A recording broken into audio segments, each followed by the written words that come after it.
warahmatullahi wabarakatuh. Good morning everyone. Thanks for coming in this TOEFL course. Today we are going to continue about the structure and written expressions. Hopefully you can get many advantages. You can get many benefits from this kind of opportunity. Hopefully you can also take for granted, bisa mengambil manfaatnya, keuntungannya. Apalagi yang kemarin kita baru saya baru menginformasi bahwa your friend Salivia mendapatkan 411. Ngepet memang, tapi it's okay, that's pass apapun itu lulus. And I'm sure that you can also do same like Alivia did. Yang penting dalam sebuah tes itu, the first thing that you need to do is you need to be positive. Harus positif. Bukan seperti tes rapid harus negatif ya. Nah, kalau ya kan, kalau yang tes itu harus positive thinking. Kenapa? Kalau kita sudah positive thinking, pasti kita akan menganggap diri kita, saya akan pasti bisa. No matter what happen, we can do it. Jadi tidak usah mengambil yang negatif-negatif, tidak usah yang punya pemikiran yang jelek, tapi harusnya positif. Yang kedua, you need to prepare it well. Remember that. Preparation is number one. Second apa? Effort. Setelah ada persiapan, ada usaha. Usahanya dalam bentuk apa? Usahanya dalam bentuk yang pertama, mempersiapkan apa yang kalian ingin kerjakan.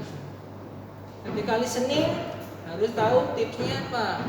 Ketika structure, harus tahu waktunya berapa. Itu termasuk preparation. Setelah preparation apa? Yang terakhir misalnya apa? Praying. Yang namanya usaha, kalau nggak dibarengi dengan doa, pasti possible. Sama, kalau doa saja tanpa usaha juga impossible. Jadi you have to have three kinds of things in your life, not only in doing tests. Semuanya harus pakai. There's positive thinking, preparation, and effort, and the last one is praying. Karena saya lihat, maaf ini hanya asumsi saya saja, semakin mau mendekati akhir, biasanya semakin banyak godaannya kan. Ada yang males lah ya. Ada yang merasa tidak tertantang lah, ada yang kepingin langsung tes lah. Apalagi kemarin Kaplan bilangnya Sabtu kemarin ternyata ada revisi. Kenapa? Ternyata untuk yang online itu memang kita harus mengantri. Ini ada pilihan. Kalau Anda ingin offline, bisa datang ke kantor langsung dilayani 10 orang anak. Ya, nanti misalnya schedule-nya hari Sabtu 10 kumpul langsung ke sana. Kalau mau cepat, tapi kalau enggak, ya nunggu telepon dari advisor. Jadi memang agak lama kan, nggak mungkin kalian punya, Pak saya tuh udah penuh dengan teori-teori, Pak saya tuh pengen praktek kan, kepingin tahu hasilnya. Ada orang yang seperti itu. Jadi minta tolong kalau memang kepingin ya ada praktek langsung, offline atau online-nya. Jadi otomatis kan harus ke. Jadi this is your what you call that, your chance ya, kesempatan Anda. Kalau Anda mau nunggu, silakan. Kalau nggak mau nunggu, bisa langsung ke. Jadi I'm so sorry, sangat menyesal. Saya kira ketika kita registrasi itu bisa langsung dikasih linknya, ternyata masih menunggu. Jadi mungkin nanti teman-teman dulu katanya Pak Afan login tapi kok nggak seperti itu. It's okay. Okay, now we go to number 11 ya. Apa sih kira-kira yang kemarin kalian dapatkan ketika meeting sebelum libur panjang ya?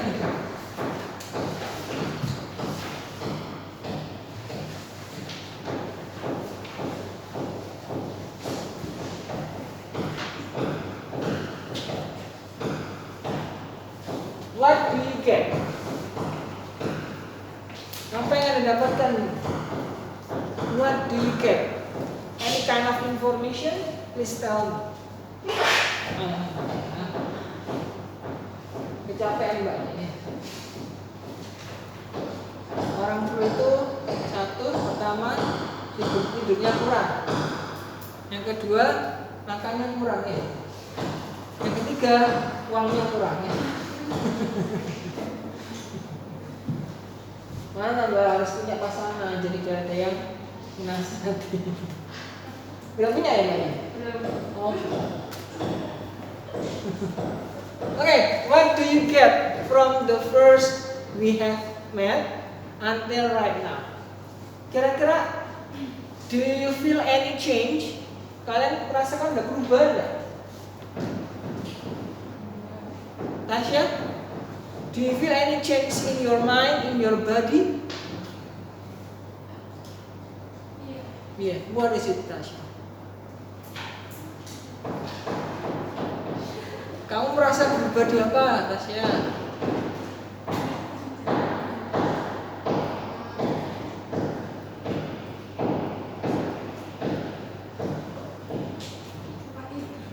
Kenapa sih? Kamu ada perubahan enggak? Iya. Kamu di rumah aja. Waktu pertama kali kita pretest sampai sekarang. Oh itu di yang structure itu. Jadi bisa ngerti. Bisa lebih ngerti. Iya, sebelumnya nggak tahu. Kalau listening? Iya juga. Lebih. Apa tahu? Jadi ada semacam improvement ya? Improvement, change.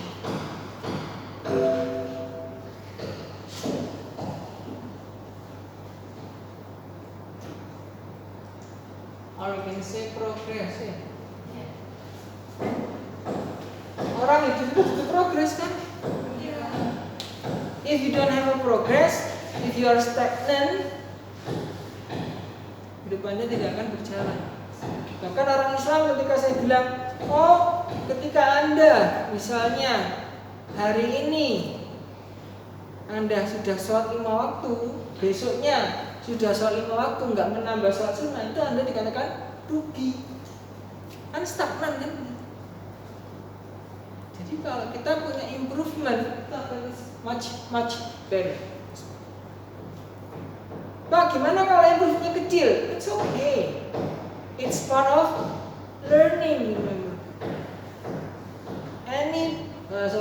Some people have different types of learning. Ada orang yang beda pembelajarannya. Ada yang cepat, ada yang lambat. Yang penting apa? Ada progres meskipun sedikit. Jadi kalau Anda merasa, Pak, saya kok nggak seperti teman-teman yang lain. Memang Anda beda. Anda unik di sini. Pak, kenapa kok skor saya rendah loh? Mungkin skor Anda rendah, tapi ada lain yang lebih tinggi dibandingkan. Ada hal lain yang tinggi dibandingkan teman kamu. Apa? Oh, saya senang ngobrol, Pak. Nah, itu termasuk your potensi. Itu yang harus kamu kembangkan. Oh, kenapa saya bilang what do you get? Bukan hanya materi yang ini, tapi apa? Your improvement, your progress. Misalnya Said, what do you get Said? Beside material.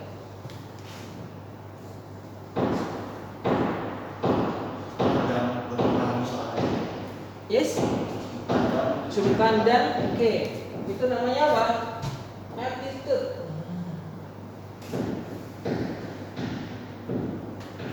Apa itu sikap? Atau point of view?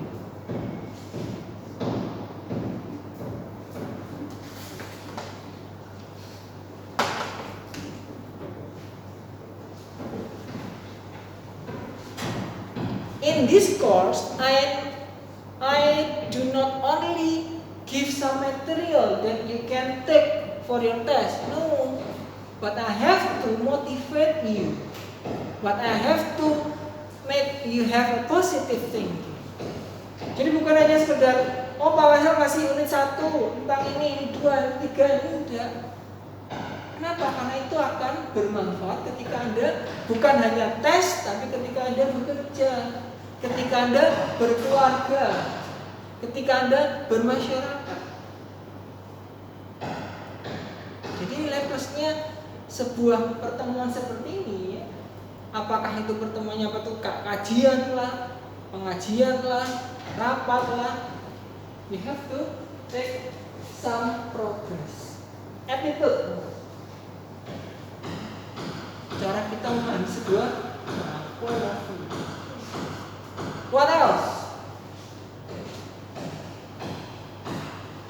Apalagi yang mungkin barusan datang seperti Mbak Ririn ya, kan barusan. Karena Mbak Ririn baru selesai ya itunya, magangnya. Nah, Ririn lalu Mbak apa? Yang barusan ya Mbak Ririn, Mbak Ririn aja kayaknya yang barusan. Kira-kira Mbak Ririn baru 2 kali, 2 kali 3 kali yang hari ini ya. Dari pretest hari ini ya, lalu hari kedua dan hari ketiga. Any kind of change, ada perubahan. Even though it's a little bit, meskipun sedikit. Ada nggak? Apa nggak perubahan?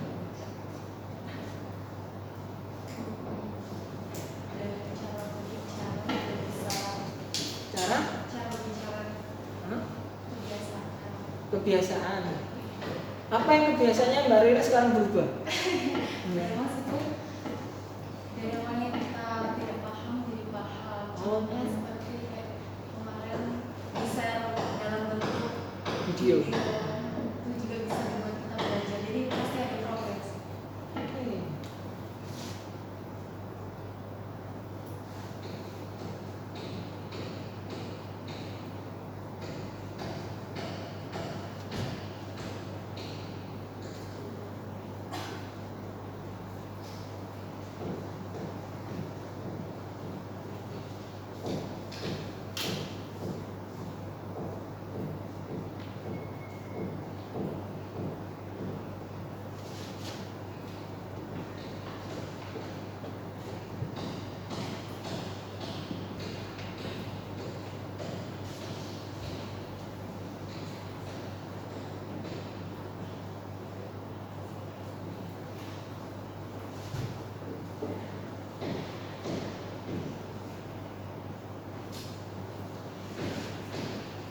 Ini yang saya selalu katakan.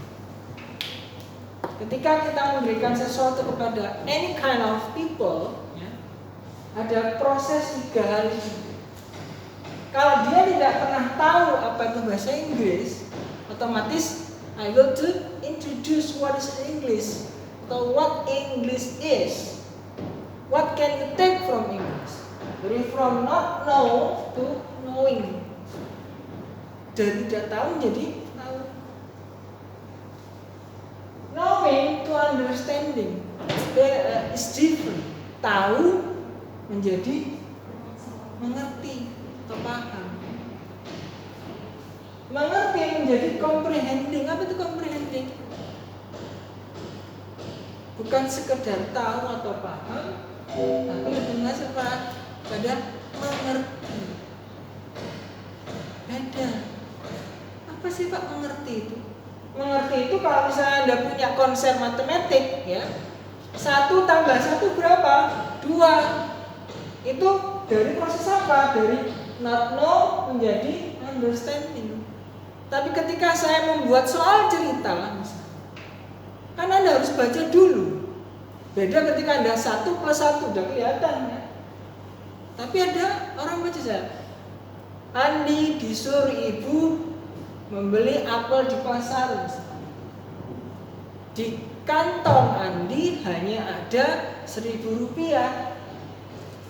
Andi disuruh membeli 5 apel misalnya.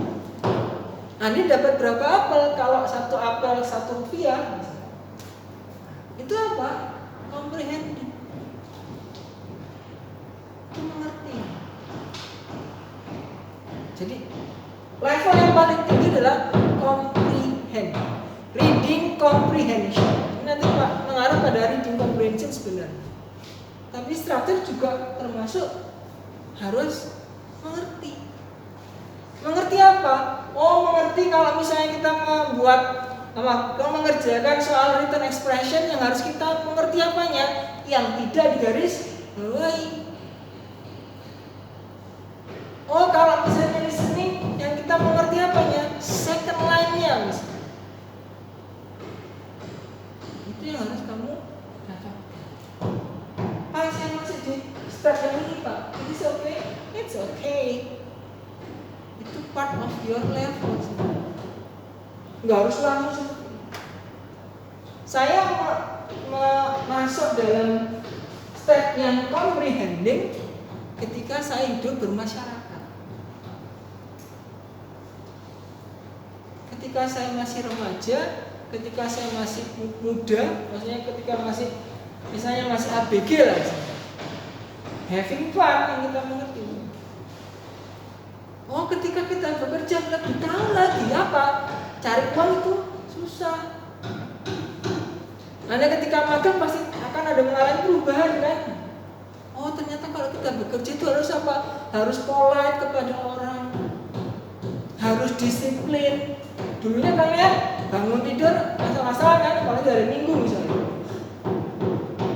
Kalau misalnya ada yang Minggu sampai masih ada yang magang, kan harus hard work. Bangun pagi, itu termasuk progres. Kenapa? Suatu saat Anda akan mengerti apa yang saya katakan, bukan tahu. Ya. Jadi please keep in your mind. Before I go to the next step, ya, masalah material misalnya, itu kamu harus clear your vision. Harus dijelaskan visi Anda apa. Bukan hanya sekedar mengejar 400, tapi prosesnya ke sana itu bagaimana. Karena saya pernah mengajar anak yang pintar, udah. Anak yang nggak tahu jadi pintar agak susah. Ada yang pintar, tapi dia belum mengerti. Kenapa kamu mengerti? Karena dia hanya pintar di apanya? Di IQ-nya saja. Orang pintar itu harusnya apa? Harus polite, harus punya emotional question. Udah pintar, udah polite, tapi nggak pernah sholat misalnya.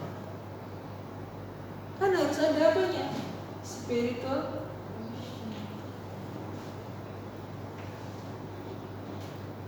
Ini yang akan mau saya sharekan.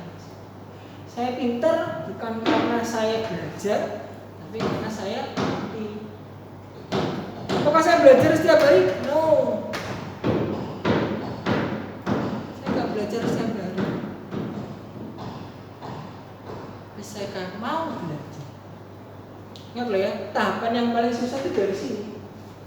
Sebenarnya ini paling tinggi ya. Paling susah dari sini. Kenapa? Karena kalau kita tidak mau punya apa? Eagerness. Apa itu eagerness? Apa itu eagerness? Tahu?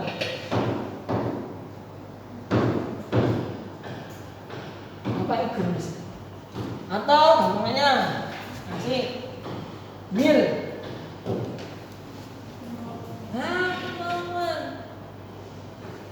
Contoh yang paling gampang, kalian kan semua ambil skripsi ya? Ambil skripsi, ketemu dosen pembimbing, kasih judul, kamu kasih judul ke dosen. Oke, ada yang prosesnya langsung disetujui, approve. Oke. Ada yang tidak disetujui. Saya sudah membuat judul ini, ternyata tolak mentah-mentah. Mau ke step buat judul lagi, malas. Kenapa? Karena Anda dari not know. Itu yang lebih susah. stepnya ngawali di sini. Yang susah itu apa? Ngawali sama mengakhiri. Itu yang susah. Kalau kita hubungkan dengan kehidupan kita, ya susah lah. Lahirnya kita gimana? Susah sekali. Matinya, meninggalnya juga susah. Apakah dia orangnya alim? Tetap. Kalau Anda pernah tahu kisah Nabi Muhammad yang orangnya jelas-jelas dimasukkan ke surga, tapi dia masih merasakan sakit. Apalagi kita, logikanya seperti apa? Logikanya seperti apa? Ya saya, itu saya ingin memotivasi Anda, bukan mencerdaskan Anda saja.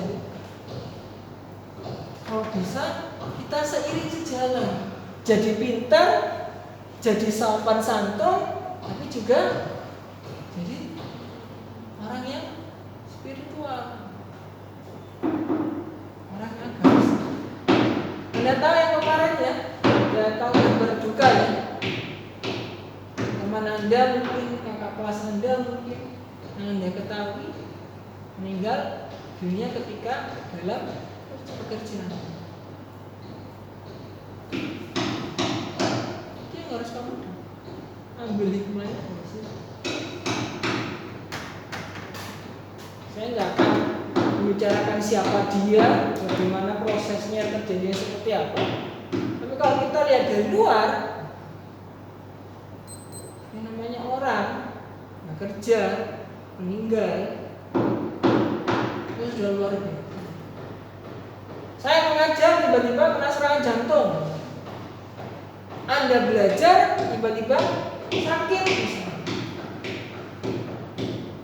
Sama orang yang ceritanya orang yang dia itu dosanya itu membunuh banyak ratusan orang, bahkan ada membunuh kiai. Tapi dia ternyata bisa masuk surga. Kenapa? Karena prosesnya ketika dia mau berubah itu sangat-sangat panjang. Jadi minta tolong sekali lagi harus dikuatkan. Dikuatkan apa? Motivasi. You can do it. I'm sure that you can do it. 400 itu ada nilai. Kalau Anda ingin lebih bisa. Ya. Jadi jangan. Kenapa? Karena saya lihat sekarang kok banyak yang masih harus dibenahi, bukan dari sisi your intelektualitas, tapi your motivation. Hopefully some words ya, perkataan profesi bisa kalian renung. Okay, now we move to material. Start from 11 ya. Tolong dibaca Mbak Karisma. Dibaca saja, nggak usah takut. Baca bisa. 11 Karisma.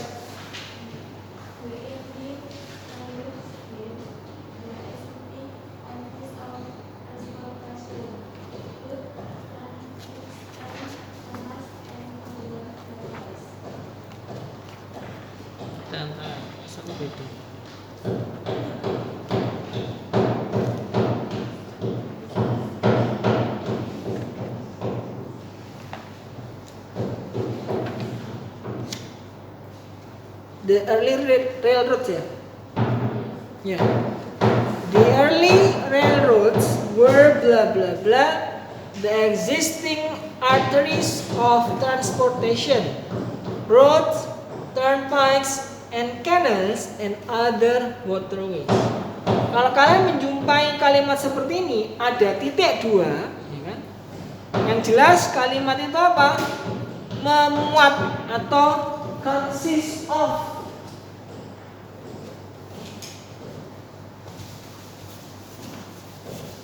Saya kasih contoh sama seperti yang ada di soal.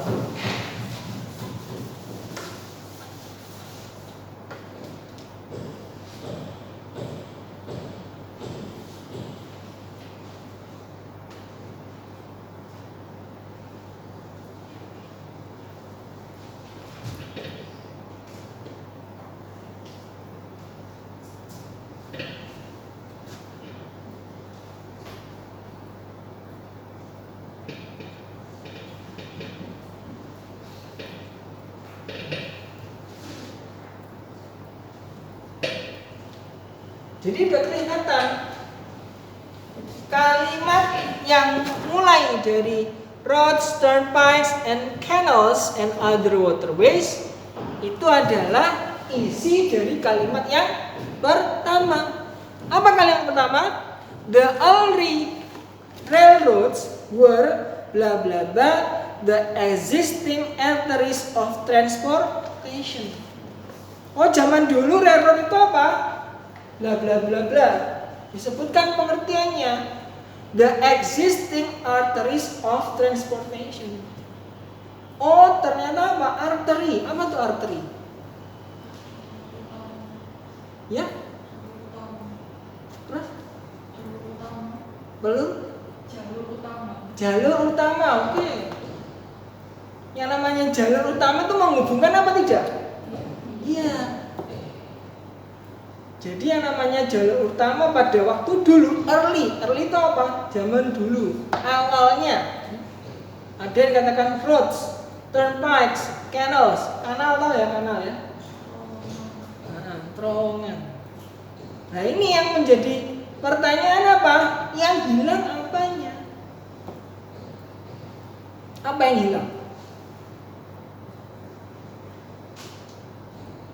Subjeknya mana subjeknya? The early railroads. Kalau kata kerjanya?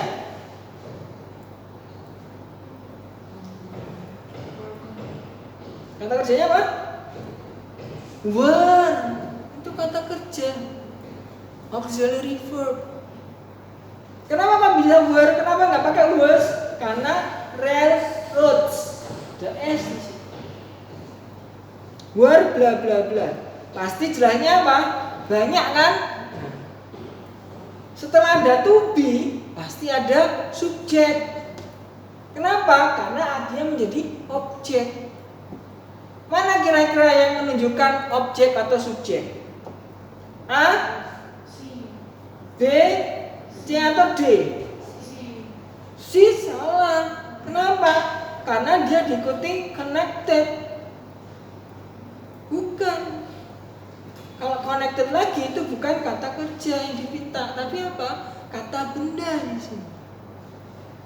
Ya, saya ingatkan lagi, subjek dan objek, ya, itu apa? Kata benda.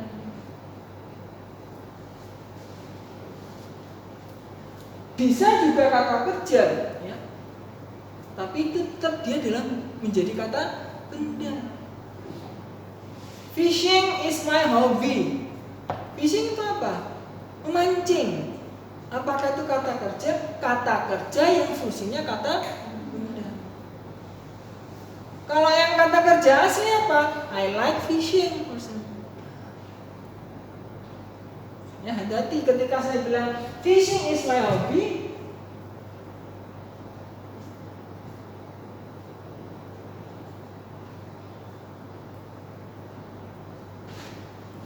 Dengan I like fishing. Sama sebenarnya, konsepnya dia menyatakan bahwa fishing adalah sesuatu yang dia sukai. Tapi kalau berdasarkan struktur,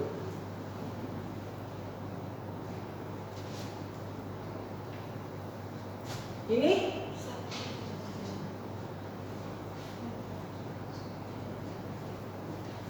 fishing apa? Hop?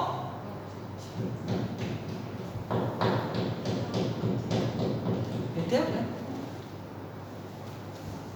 Tapi kontennya sama. Tentang apa? Tentang memancing. Itulah uniknya bahasa Inggris. Bahasa Inggris sebenarnya unik juga. Ya.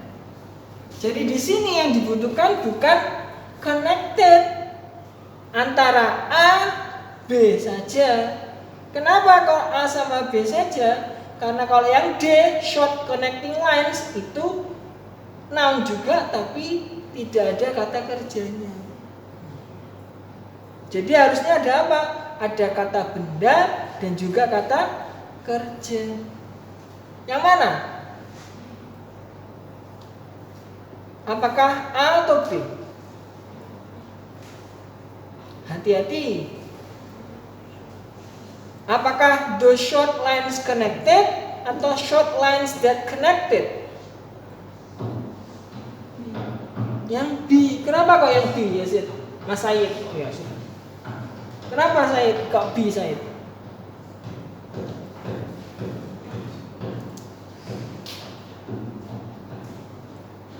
Railroad yang dulu adalah, pakai bahasa Indonesia yang simple saja, railroad yang dulu adalah titik-titik yang menghubungkan arteri apa saja, bla bla bla bla bla. Gambarnya seperti itu. Oh, jadi harus pakai that, bukan yang A, bukan yang C atau bukan yang D. Sama seperti I have some fruit bla bla bla bla. Ini bisa saya kasih that. I have some fruit that I like mostly.